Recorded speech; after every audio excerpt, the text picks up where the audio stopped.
This is really live. This is really live. We are live, and there you see the people are coming in, all because we've got Jordan Gavaris here with us on The Working Actor. Welcome, everybody. Welcome to Casting Workbook's weekly series, The Working Actor, where we try and inspire you out there on how to become the best you can be in this industry. And today we got a real treat for you. Jordan is no stranger, obviously, to the acting world. He's not only made a successful living out of acting here in Canada, he's also made the transition to the United States. You may know him from Orphan Black, Hacks, as well as working alongside Julia Stiles in her upcoming directorial debut and also in The Lake. And he's done so much. He's worked with Matthew McConaughey, Tatiana Maslany, and he's here today to kind of just inspire all of us and give us some tips on how to make it into this world. Welcome, Jordan, to The Working Actor. How are you? I'm good. Thank you so much for having me. And hi, everybody on the live chat. I don't know how it works. I feel like anytime I do anything internet oriented, I immediately feel 75 because I'm like, I don't see the people. Like, where is the live? I understand how live works, but hi. Yeah, well, you know what? This has started off as a COVID project, right? Because everybody was sitting at home and we're trying to figure out how can we kind of have this community where we can talk about what's going on. Nobody was really going for auditions. Nobody was really working, obviously. And so we created The Working Actor, where we try to, just talk to casting directors and people who are really successful in the industry like you and kind of keep inspiring and motivating everybody. So we are going to dive into your story because you have an inspiring story. You are from Ontario, Canada, but Yeah. you made the transition into the United States. So let's start from, I guess, when you first started acting, and you started acting at a young age. Am I correct by saying you were discovered in a talent search? Well, partly there's Okay. some truth to that. My first landmark job that was in the United States was part of a like multinational talent search to try and cast a series called Unnatural History, which only ran a season. It was a lovely little show. It was a little bit like Buffy meets Indiana Jones, which Okay. was, satisfying for all kinds of my like queer boy fantasies. And the character was great. He was this kind of smarmy, pompous high schooler who was the number two to the show's number one, who was this like nomadic ruffian who had a special set of skills because he traveled all around the world with his parents, learning from martial arts masters, and ends up in Washington, living with his family. And the show was great. It just didn't hit because we were part of a project for Cartoon Network where they were exploring live action programming. And Warner Horizon was the studio, which doesn't even exist anymore. It was under the Warner Brothers banner. And this was the biggest job that I had done to date. I had done an independent film when I was 18 in my first year of university. And then I'd done a couple of little guest spots on Degrassi, but it had just been kind of the Canadian market. I wasn't even 100% sure I was going to keep pursuing acting. Hmm. And then I came home for a summer. I read for this show. The process happened very fast, where all of a sudden, a few days later, I was on a plane to Los Angeles and I was testing on the Warner Brothers lot, living in the Sheraton in Universal City. I stayed there for a month because the network tests were so rigorous and they were trying to get the perfect pairing of my character and the other character. So I had to just, like, honestly, I think it was 3 or 4 times a week for an entire month, go into a room full of network executives and like fight for this part. Well, that's intimidating and that's overwhelming. You said how old were you at that time? That time I was 19. 19. And you just came off of Degrassi. I find that every Canadian who's worked on Degrassi, that was kind of like a stepping stone into launching their career. Would you say that that's factual? Like that's true? It There helped? there might be some truth to that because it's one of those shows that Americans knew. Like Yeah. there's a lot of great Canadian shows that in the microcosm of Canada are successful, but Degrassi is one of those ones that seem to really pierce the the bubble stateside. Everybody knows it, even if they haven't seen it. You say the word Degrassi and they know, and sometimes because there is so much content out there, sometimes it's not even about the work that studio executives or casting directors have seen you in, and it's more just an awareness of a project and that you were in that project. Mhm. I did a kind of cameo on Pen 15 a few years ago. I was a really big fan of the show, and the casting director was a friend of mine, and this opportunity came up for my husband and I to be on the show together as a couple. And of course, we jumped at it, and like it was the smallest part in the world, but according to my manager, anyways, that's the project that gets the most number of questions when we're pitching me to be seen for other roles.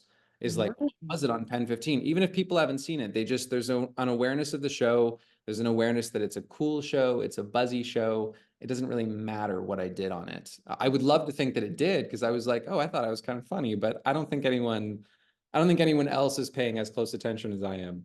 Yeah, we always say that never say no to an audition, and always say yes to it, because you never know where it's going to lead, or you never know who's going to see that, right? You never know Yeah, which casting director is going to see it to say, well, you might not be good for this role, but I can think of you for something else.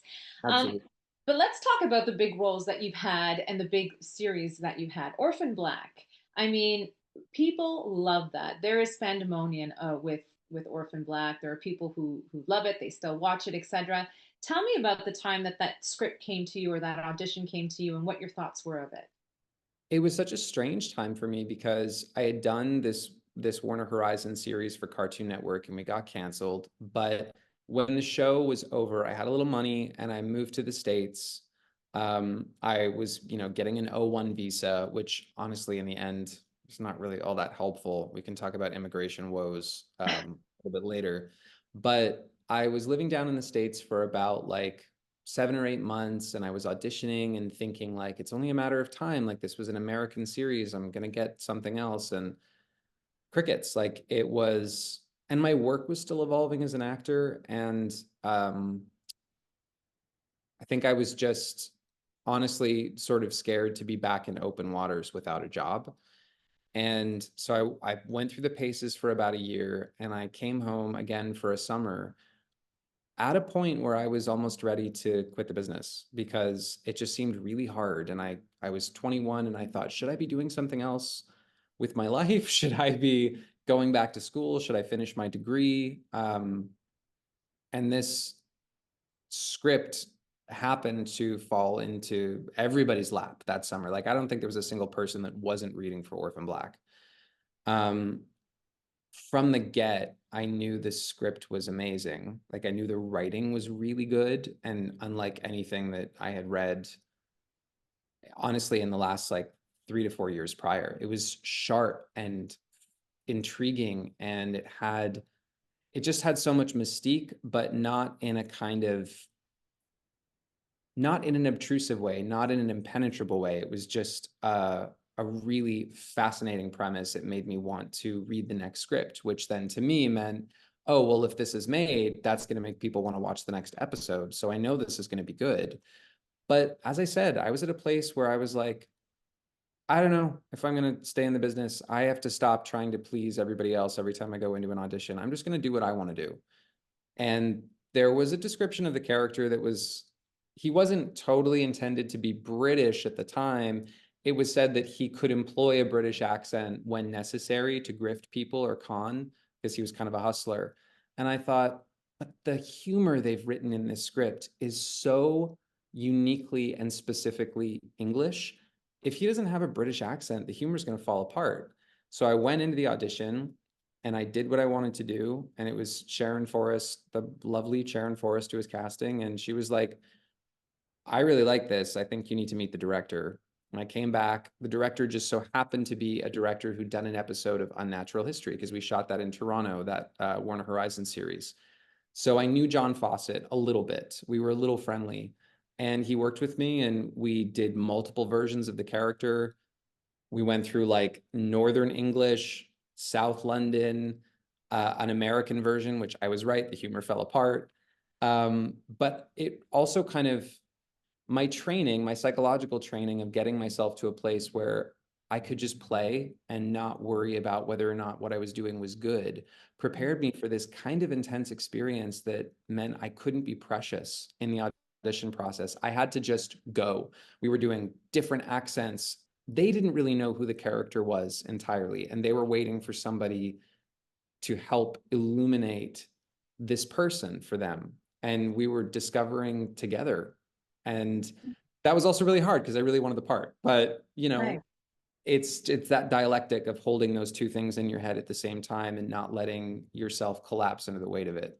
Now, your portrayal of Felix Dawkins, who's the dry-witted foster brother of Tatiana Maslany's character, Yes. it earned you tons of praise with critics and fans. It also earned you 2 Canadian Screen Awards for Best Supporting Actor in a Drama Series. So all that work that you did throughout the audition process was worth it. I mean, at 1,000,000%. But when you were going through it and you kept on, trying to do different accents or different ways on how to play Felix, what was going through your head? Was it like, oh my goodness, I don't even know if I've got this part yet? I Definitely, definite insecurity. But honestly, there was a moment, and again, I'm not sure if it was just related to the fact that I was in this sort of mental space, this headspace where I wasn't even sure I wanted to keep doing this. So I decided that the stakes were lower than they maybe really were.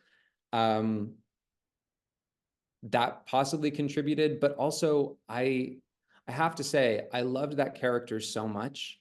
There was such I had such an affinity for him and such a passion for getting to play him that as hard as it was in the throes of the audition process, so much of the pressure just kind of melted away. And I hid behind him because he wasn't worried about whether or not he was going to be cast. He wasn't worried about whether or not he was going to be accepted.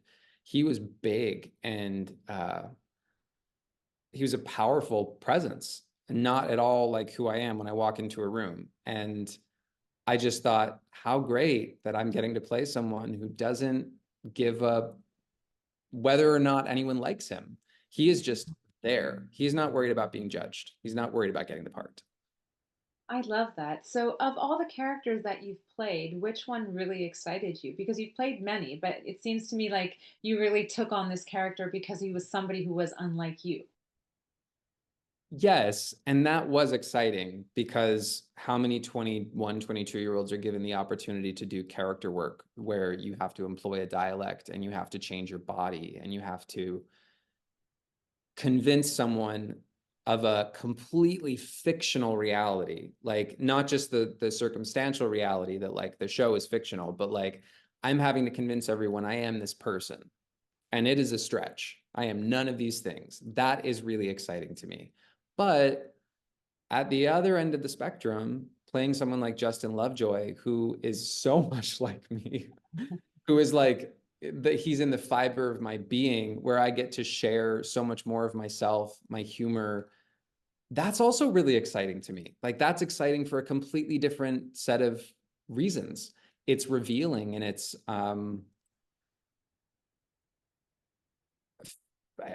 I wish I had a sort of pithier way to break it down, but like Felix is he's like the friend that am I just couldn't imagine living without. And Justin is my heart. Oh, Like love it's that. it's a funny thing as an actor to think that sometimes you're playing with it's your heartbeat on screen, it's your body, your knowing, your experience, your life, and then other times you're putting on a costume. Mm. Both have there's so many rewards to both. It is a very rewarding experience both ways. I mean, I'm thinking so much more about Justin just because that show, you know, we just found out kind of less than a year ago that we weren't coming back for a third season, and I had to say goodbye to it, and that was really tough. Just a casualty of the strikes. A lot of shows, a lot of really good shows, and a lot of streamer slates got canceled, and we were one of them. So I guess in my mind, I'm like, oh, well, it's the most recent, so it feels like the wound is still fresh. Yeah. Yeah. The Lake is really great. 2 seasons. It was on Amazon Prime, opposite Julia Stiles. Just a it was a great feel good moment too watching it. And I liked it too because I wished it was going on. I didn't even know. I'm sorry. So Oh my I brought God, up and I know that the wounds are still fresh for you, but um what was it like working with Julia? Because obviously your friendship is really strong because you're going to be in her directorial debut of I think it's Wish You Were Here, correct? yes. It is. It's a book by Renee Carlino that Julia adapted with Renee, and it's a lovely story.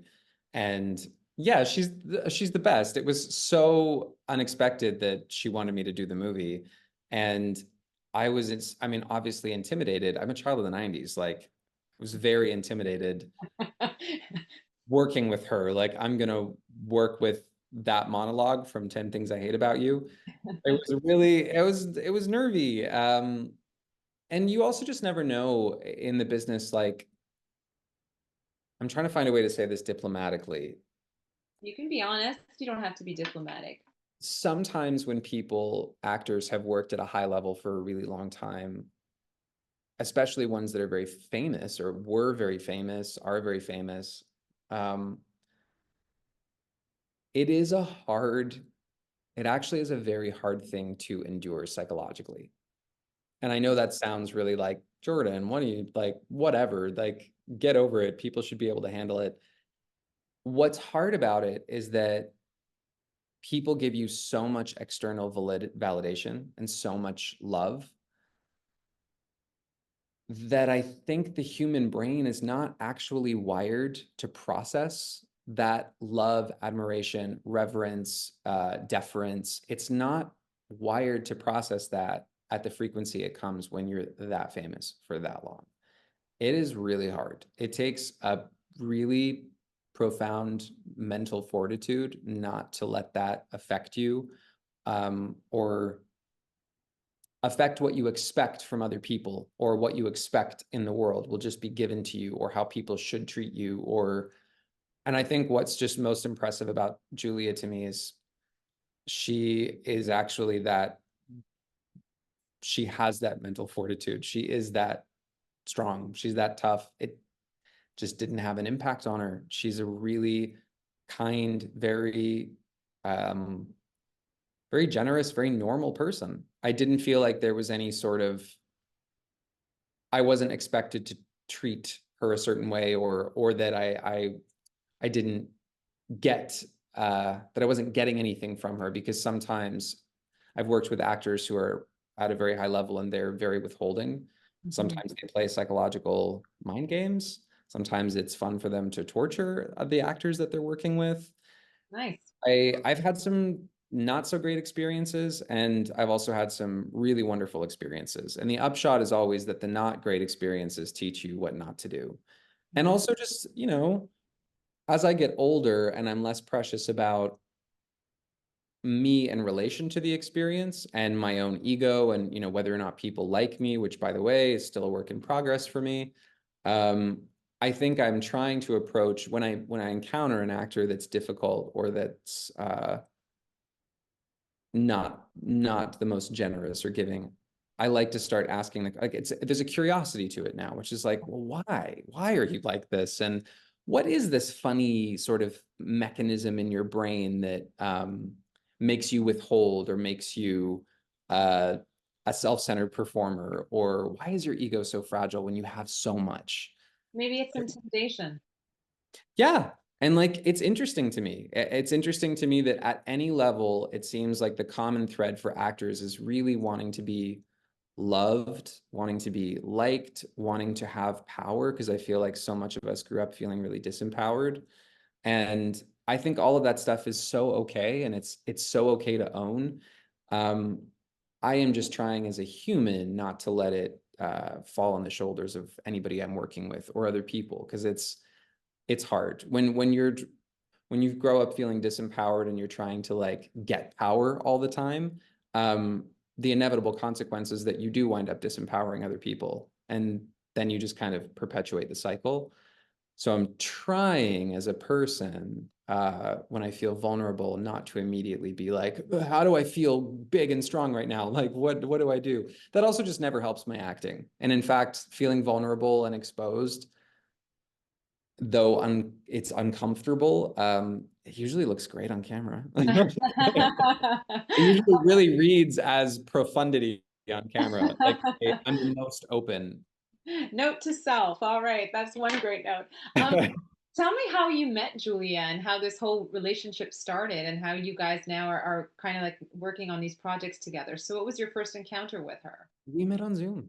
We were a COVID, yeah, we were a COVID cast assembly. So we were assembling the cast in April of 2021 or March of 2021, I think is when the process started. I did a lot of auditions by myself. I think four. I knew immediately when I read the script, I was like, if I don't get this, I'm done. Like this is and I hadn't worked in a while. I did a COVID themed miniseries at the top of the COVID crisis. Like it was, I think, April of 2020, and I was offered a part, which never happens. I am never, just so everybody knows, even after Screen Award wins, even after being on like a cool landmark series, leading a streaming series, I do not get offers. Like I still audition all the time. And I'm, fighting to be seen and to be let in the room again and to be welcomed to the dinner table, so to speak. I am fighting for that seat all the time, the same way that everybody else is. The struggle is real. It is never over. Just as soon as you prove yourself one way, you have to prove yourself a different way because the flavor and the zeitgeist changes and the flavor of the industry changes and what people are looking for changes. And oftentimes casting is a reflection of cultural attitudes, among other things. So all to say, I'd done this COVID themed miniseries in April. I took the job because it was an offer and like nobody else was working, and I was so grateful to have a job, and we did it, and it was very sweet, and I met some really nice people like Leslie Odom Jr. and like, just these like wonderful actors doing the show.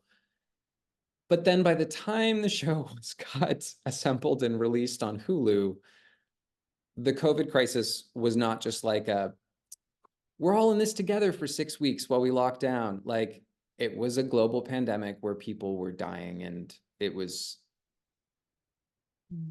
it hit a little different. And that's one of those situations where I'm sure that will not be the last time that I do a project and it seems like such a great idea in the moment. And then as time passes, the cultural attitude changes and the project doesn't seem quite as friendly, so to speak. But hadn't worked since then. And the pandemic was still raging and people were still just kind of figuring out ways to get back to work. And I read for the show, and I had to do a lot of individual auditions all over Zoom, which was kind of new for me, but we were making it work. And then I was cast finally. After about a month of different tests and meetings, I was cast, and I read with a couple of different options. We had 4 different Maisie options, and Julia was one of them. She was part of the chemistry testing process. Because again, like Julia, just like, all of us, we all still have to, a lot of us still have to audition. And it depends, of course, on the project and the genre. Sometimes when you reach a certain level, if you've already sort of proven yourself in a certain genre, those parts will come easier as offers. I have friends who've led like big studio movies of a certain genre that have made a lot of money, and they can always get like a job in horror, but they can't get a romantic comedy financed. Or they'll be offered, the next Alien versus Predator movie, but they can't get their independent film financed because there's no data to support that it's bankable. That whole process is so bonkers to me. But when we met in the chemistry test, it was just very clear.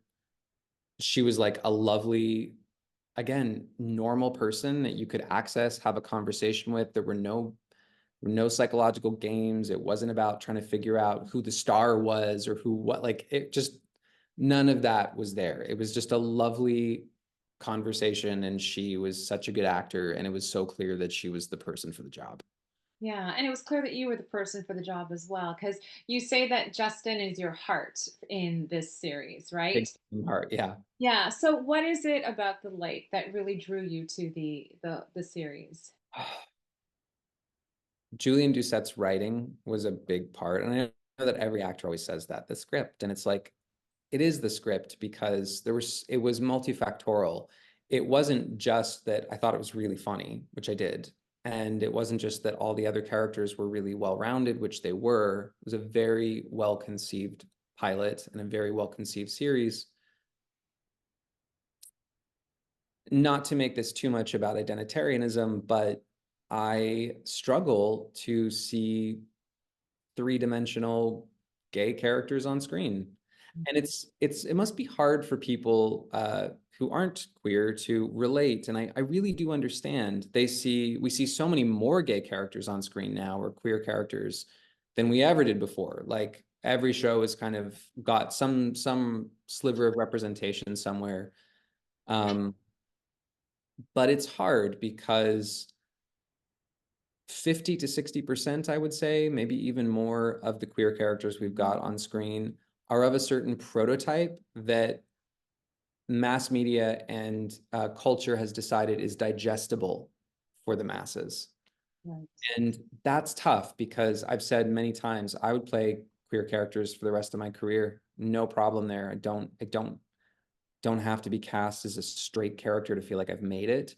But what is tough is feeling like I would be reading for or playing the same character over and over again, or possibly playing the worst, most toxic elements of queer characters that we've come to see in movies and TV, because they're digestible for the masses.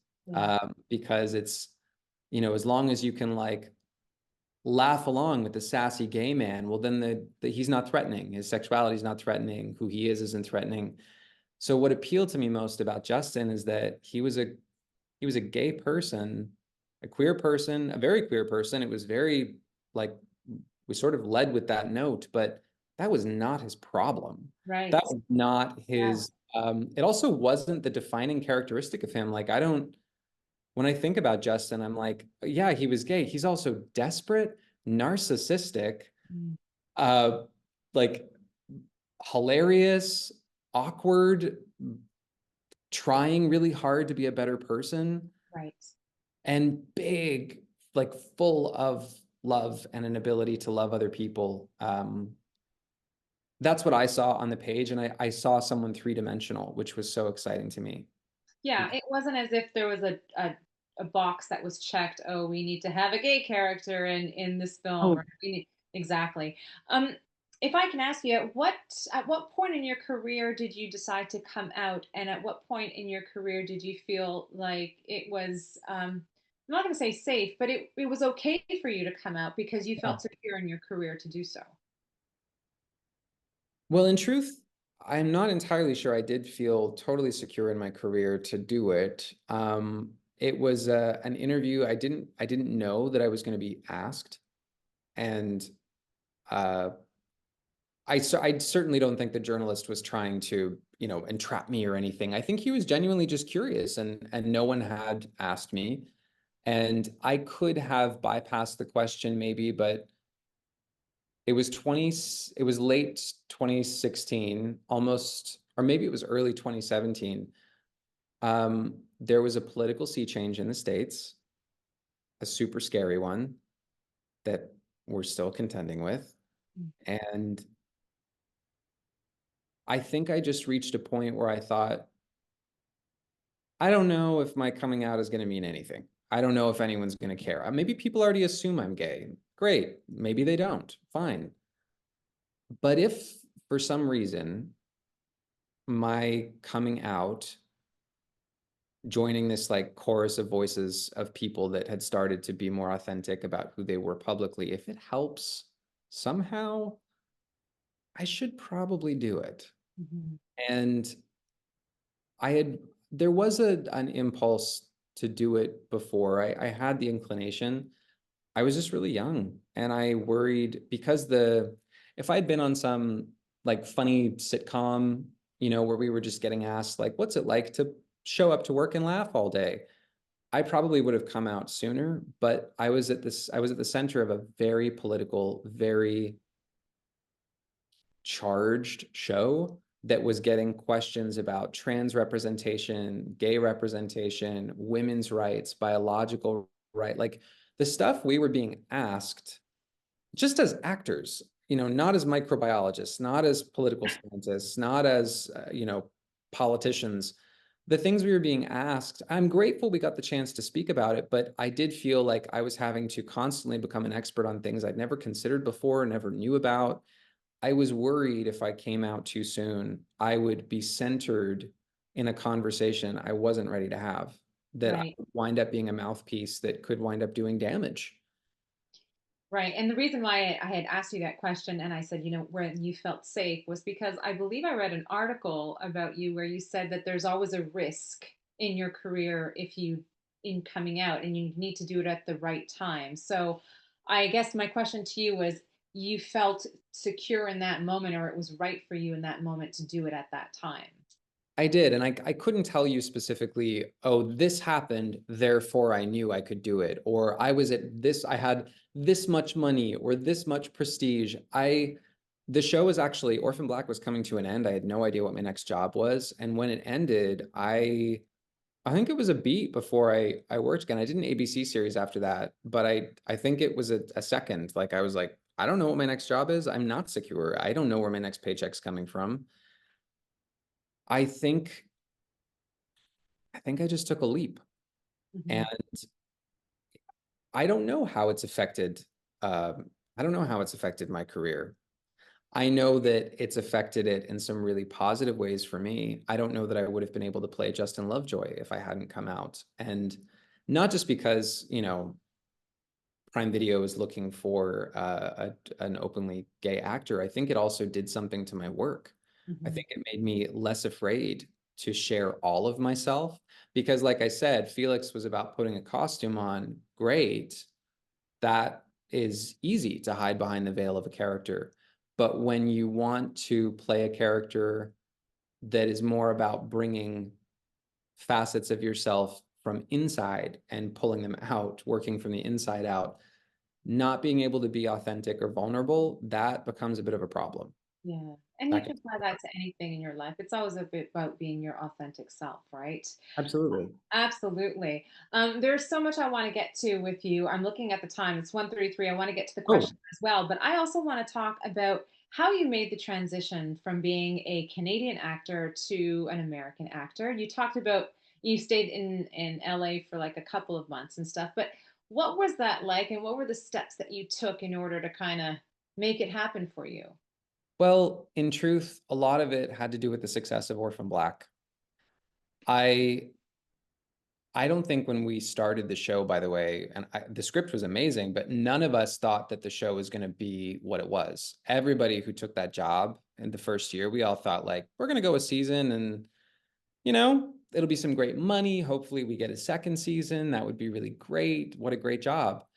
No one expected that the project would become this pop culture phenomenon. Um, and that awareness in the States and because of BBC America's support was part of what helped me.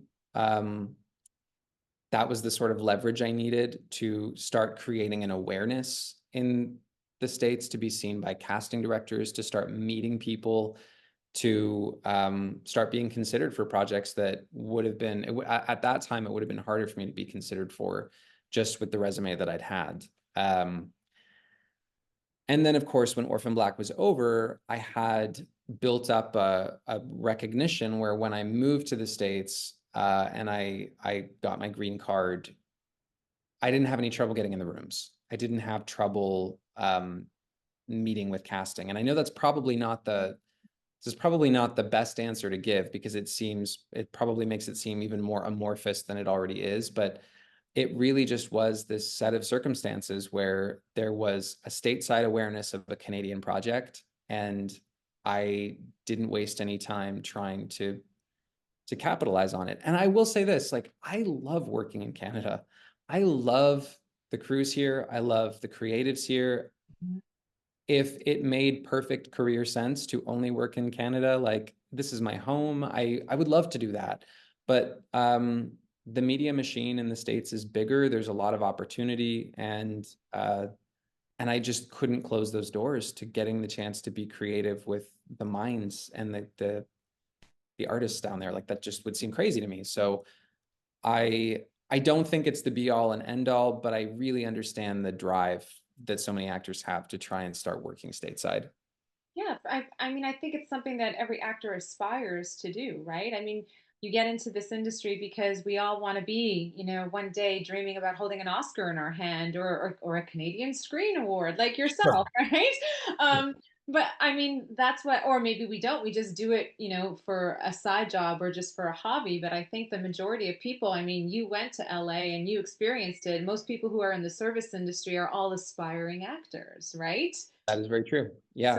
it's that ultimate goal of just making it in Hollywood, which you have. You're back now in Toronto, and you were saying that there's a little bit of a lull now, and that you know you've got a little bit of free time because you're in between gigs. So, how do you, as an actor, stay motivated? How do you, as an actor, keep moving forward until the next gig comes up? Well, the first thing I try to do is not hate myself for being between gigs because listen, it's hard when there's something again that happens psychologically when you're on a project and you're getting validated and you feel so confident, you feel so good, like you're doing the thing you love to do. When it is gone, there's you feel the void, the void inside all of us that we're constantly trying to fill with things like love and validation and money and success. The void becomes ever present again, omnipresent, and you feel it a lot more. So the first thing I really am trying to do is to be like, it's okay. This is a natural part of the ebb and flow of being a gig worker, of being an artist. Um, because oftentimes too, like everybody's question when they find out you're an actor is like, what are you working on? Yes. And then you have the dreaded response of like, well, I did this show, we got canceled, but I did it to, everybody does it. Right. All do it. We're all so terrified of being like, I don't know. I am waiting on whatever the next thing is going to be, and I have no idea. So trying to give myself, I hate this expression, but trying to give myself grace. I only hate the expression because it sounds Christian. Trying to give myself grace in the process to be like, yeah, being an actor is a huge part of my identity. And when I'm not doing it, I don't know who I am. And I spin out a little bit. Something that helps being creative in any other way that I can be. I love cooking. I love baking. I am a woodworker. I'm a cabinet maker, which is a weird hobby, but it's basically like functional sculptural building. Like that's how I think about it. Because I'm not a sculptor, but I sort of think of cabinets as being these like functional pieces of sculpture, but they store things. They Mm. keep the house really tidy. Well, you're an artist, that's for sure. You could tell. You're very creative. I keep going back to what you just said about the question that every actor gets is, what are you working on? I Oh, guess it's equivalent to like, you know, the minute you're dating, it's when are you going to get married? And then when you get married, when are you going to have kids, right? It's equivalent to that. That's so funny. the What implication is always like, when are you going to get your life together? Like when that's always the weird sort of that's the implicit Yes. tone question is like, so like, when are things going to come together for you? And you're like, I don't know, man. When are You're they going to come so together? right. Oh my gosh, you're so I never thought of it that way, but it's true. We're all a mess, right? We all need help in our lives. Um, Yes. that is so funny. I'm going to get to the questions right now. I had one that's coming up from Theodore. Theodore says, "How do you go about practicing and honing in on your acting skills when you don't have access to a scene partner?" Well, there you go. What a great question. Oif. Um, wow. I wish I had better advice. I don't know. I would love to say, I'm sure probably a lot of actors will be like, take a class. I had a really, really terrible experience with a very destructive acting class for about 4 years. It was awful. And I don't train anymore. And What? I don't think that I will train ever again. So you're just naturally talented? I don't know about naturally talented. I I think I still learned things from this class in the same way that, I'd probably learn something if I went to prison. Like it's hard because the class was so psychologically damaging, but I think it just by consequence of being forced to practice publicly all the time, I think I did get better as an actor. But I wish I had better advice for what to do to stay. If classes are your thing and you find a healthy class that you love, oh my God, classes can be an awesome tool. As I said, I don't think that I'll be taking acting classes again, but there are other things that I do, like improv classes or dance classes or other things that help to exercise the instrument, even if it's not sitting down and working on a scene. Because so much of what we do in the job, at least how I work, so much of what we do is about staying relaxed while working, making sure that your emotional instrument is open, having an awareness of your body, of just honoring how you feel in a moment, trying not to deny things, even in your own life. Like, I think that the way that I practice is more about how do I live authentically as a human all the time? How, oh God, I'm feeling this thing and I feel like I don't want to say it, but I feel like I need to say it. I'm going to say it. I'm just going to say the truth. I'm just going to say it out loud and deal with the consequences because I need to be real right now. And I think trying to practice being an authentic person in the world is as much a part of our training as any acting class. It's also really hard. It's really hard to be real because I'm very concerned with other people's. I think I'm just very concerned with being liked. Like I think we all are, like being accepted, and it's tough too because you can't be real all the time. That wouldn't be civil and you might hurt other people's feelings. So it's just kind of knowing the moments when like, okay, I think I can take a risk and honor myself and my authenticity right now and practice being an authentic person in the world. And then other times, obviously, it's maybe not safe to do so, or you might hurt someone. So you have to hurt someone emotionally. So you try to temper that. But that's kind of that's sort of the best training and staying creative in other ways. Everything is everything. So all the cooking and baking I do, like when I bake something and it doesn't turn out, I have to sit in the failure. And that's good practice for failing, which inevitably makes me better at failing when I get up to do a scene and not worry so much about whether or not the scene is good. Yeah. Jordan Gavaris, notable for his performance in The Lake, Orphan Black, Hacks, which is still airing on HBO. Can you tell us a little bit about your experience in Hacks and working with Jean Smart, who I love? She's amazing. She's Yeah. like force. It was great. I just auditioned for that part and it wasn't a huge part, but I was like, I didn't care. It was Hacks and it's Paul Downs and Lucia Aniello and um there was a really lovely set. They were very warm. They were very open to improv. A lot of the material that wound up on screen was improvised. And I like improv because I think there's a natural quality that the spontaneity of improv offers Mhm. in comedy that just makes it so much funnier. I love script too. I love knowing what I'm going to say and kind of having fun in a scene, discovering new ways to make it funny. But there is really something exciting about being given carte blanche to just kind of say whatever you want to say, but then also very scary and intimidating. Like I think it's holding those two things in your head at the same time, right? Like it's amazing. The freedom is so cool. I'm on this Emmy Award winning series with all these really talented performers, and I'm about to just share the improv off the top of my head. And like Hannah Einbinder is a stand-up comedian, and like there's so many other decorated improvisers on that show. It's intimidating, but you just dive.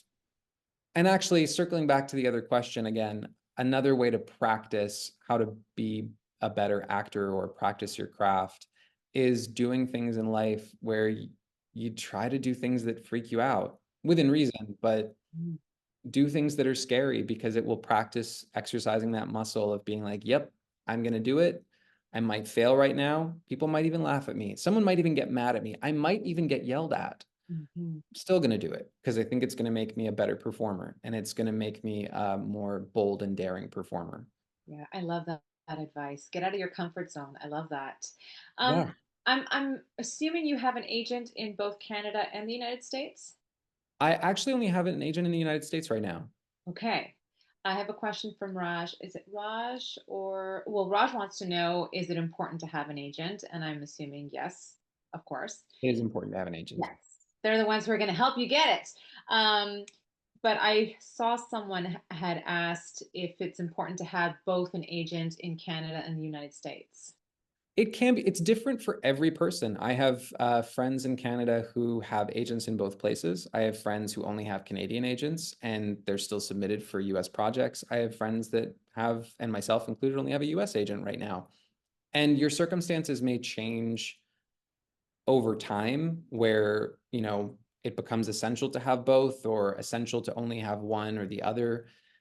It really just depends on the performer and it depends on the path of your career, which isn't really something you can plan for. It's not like, oh, I want to have this career, so I got to get an agent in this place or not have an agent in this country. Like it really is just about allowing the spool of yarn to unravel and be like, okay, now I think I'm going to do this because this is what makes the most sense for my career. Now I think I'm going to move here because I think this is going to be a beneficial or strategic move for me. It's hard to anticipate what any of us should do to have the career that we really want because the nature of the industry is a shifting landscape. What the industry wants is constantly changing, and trying to anticipate where you're going to land and what you should do to land there will actually drive you insane because it's just impossible to know. No one, if I had, like, if I think about the nature of my career or the sort of path I've started to carve, that's not at all what I thought I was going to do when I first started acting. Like none of these projects, none of these characters are things I could have imagined and been like, this is the perfect fit for me. I'm going to be on a sleeper hit series that is Canadian, but really pierces the stateside bubble. Yeah.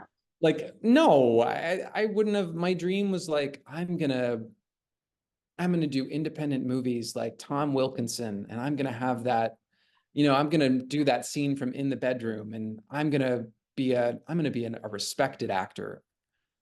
Like, we have all these ideas of what we want our career to be and how we should get there. And the advice I would give myself is just like, oh my God, relax. Like, Mhm. let go of some of the angst and anxiety and trying to figure out how to get the thing and get to and land exactly where you want to land, because you might actually be destined to land somewhere better I and you don't love know. that. I love that. Oh my goodness. I was going to ask you, because you've been at this straight out of high school. You landed, your first Years. gig. How old were you? Mm. I've been at it 15 years. I was 17 when I started. 17 when you started. Acting is all you know, and now cabinet making, right? And baking cookies and stuff. Yeah. But acting is what you've been doing since you've been 17 years old. And now we are in 2024. What would you tell that 17-year-old? Oh, oh man. Um, oh God, don't worry so much. Try not to worry so much. That's incidentally the advice I think my therapist would also give me as a Um, you know, I think the advice never changes. Still working on it, still a work in progress. But I was so angsty, and so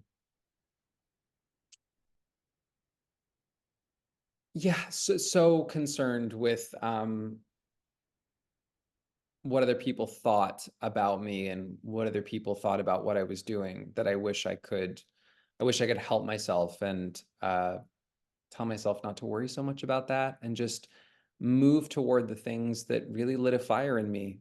Mhm. Because I think, trying to do a lot of what I thought would get me the approval of other people instead of focusing on something that I really liked. Because I wasn't, my starting acting or doing acting was like, I had a very cautious approach to the thing because My parents are awesome and my family's great, but the arts weren't exactly something that were seen as a valid life choice, like, or a real job. I was supposed to be a doctor or a Oh. lawyer or something, probably a doctor. But yeah, those were the real jobs, and acting was not a real job. Film wasn't something you should study. That was a hobby. And I think, yeah, I think just as I've gotten older, as I've matured, also just trying to move toward the things that really light a fire in me and make me happy and excited. And if something doesn't, it's probably for a reason. Probably shouldn't go there.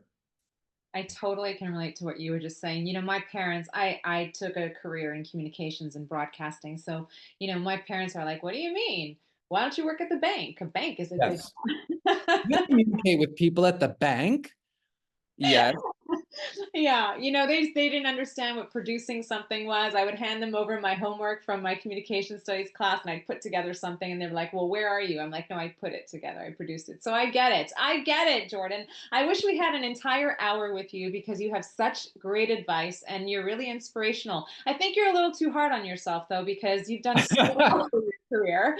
I mean, not a lot of people can say that they were an Orphan Black and they've starred with Matthew McConaughey, Julia Stiles, Jean Smart, Tatiana Maslany, and you've got so much more coming your way. Can you just tell us a little bit about Wish You Were Here and what Oh you're my God, of course. Yes, geez. because that's coming, that's going to be coming out so we can see you in It that. is. I know I was given all the information about distribution. Of course, I can't remember any of it right now, but it will be coming out. I think we're in post-production now. It was just it's a lovely story. I don't even know if I'm supposed to say what the story is, but Can you tell us your role? yeah, I play the protagonist brother, and he's a really funny, very provocational older brother, but acts like a little brother, which was really fun for me to play because I actually am a brother. I have two older sisters, and I seem to play the brother in a lot. I either play children who've lost parents or brothers.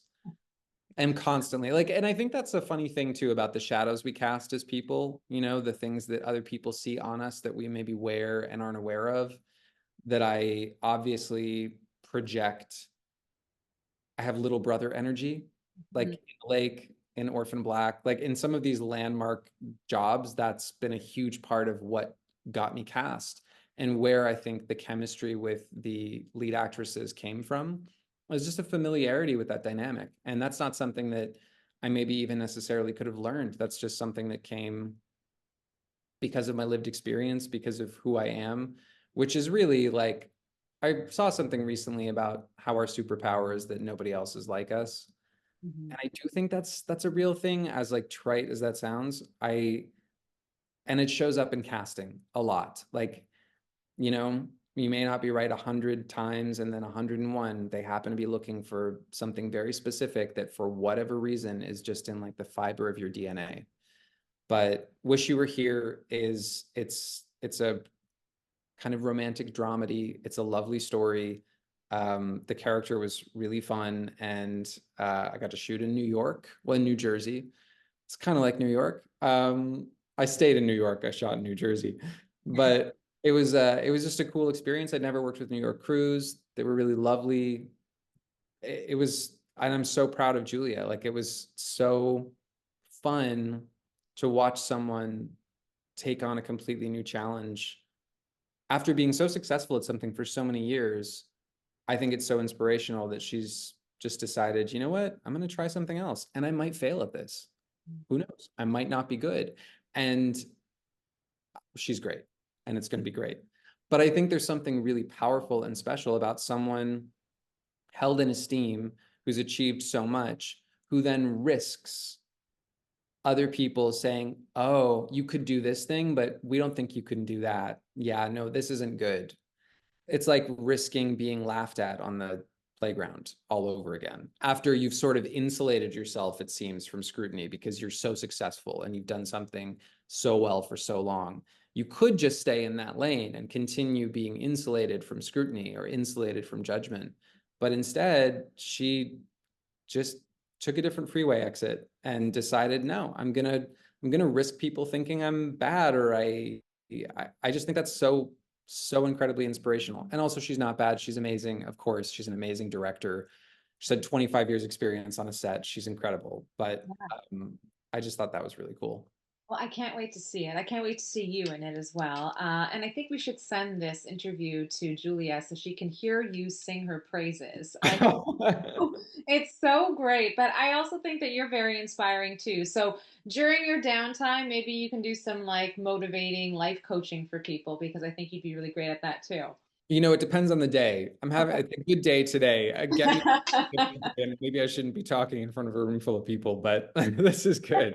All right, so we'll call you back. We'll have you back on Yeah, the day that you're not inspirational and see yeah. what kind of guy you are then. I'll be in. This has been great. Thank you so much for making the time for us here on The Working Actor on Casting Workbook. Cannot wait to see you in Wish You Were There. We can still see you in Hacks, which is HBO still airing. Orphan Black, I mean, you can find it anywhere, I'm sure. And The Lake season, 2 seasons on Amazon Prime. This has Still been on such Amazon Prime. Still there. Please still watch. there, I still still love it. I'm so proud of it. well, we're proud of you. This has been a great hour with Jordan Gavaris, and thank you all for tuning in from wherever you are. I hope this inspired you. I hope it motivated you, and I wish you all a great week. Thanks so much. Thank you.